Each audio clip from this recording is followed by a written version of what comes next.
how does the upbringing of a child who is born in a household that is surrounded with scholars which have rich religious educational background, how does that affect the overall outlook of a child, be it in its childhood, and how that leads to the overall perspective of a child when he grew up, and how that affected you or led you to the path of Hawza?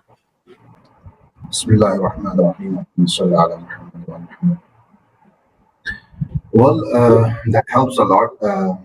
Definitely, if you are born in such environment, if you're born in a family where you have scholars all around you, so definitely your role model, your icons would be those scholars.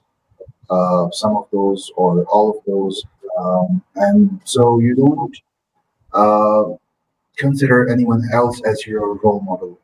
That's a plus point, definitely. Secondly, other people they have to send messages, send emails if they have any religious questions, any fiqh question, any aqaidi question, anything that pops up in their mind, and they have to call or wait for their response from for their messages and their emails. Sometimes they get it in time, sometimes they get it quite late.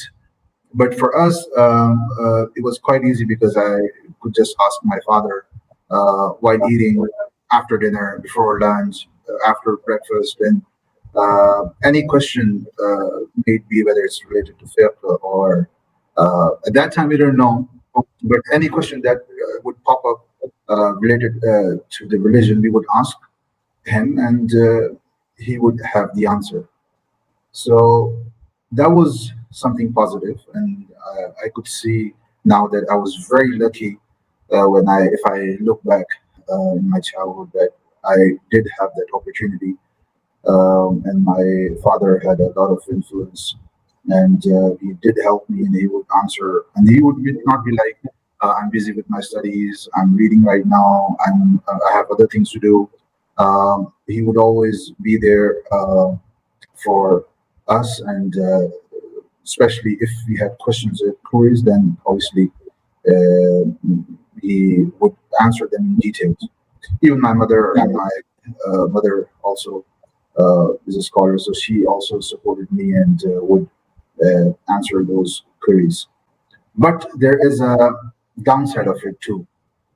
That is that you don't do personal effort. You don't put personal effort like a revert would put, or like any other family member or any person who's from any other family would do in order to search for the truth. Because what's the difference now is that that person would read, would try to know the truth. If trying to knowing the truth is not easy for that child or that young boy now, who is not born in such a family. Um, so probably, if he is inclined towards religion, what he's going to do is he's going to try to read books. He's going to try to watch videos or YouTube videos and all those things. But we did it. We used to do those things too, but it was more like a bit of reading books and more like asking questions whenever we had our discussions. So yeah, there's a lot of positive side of it, but there's a at least that's what happened with me. That I could have read more books or could have done more research in my childhood.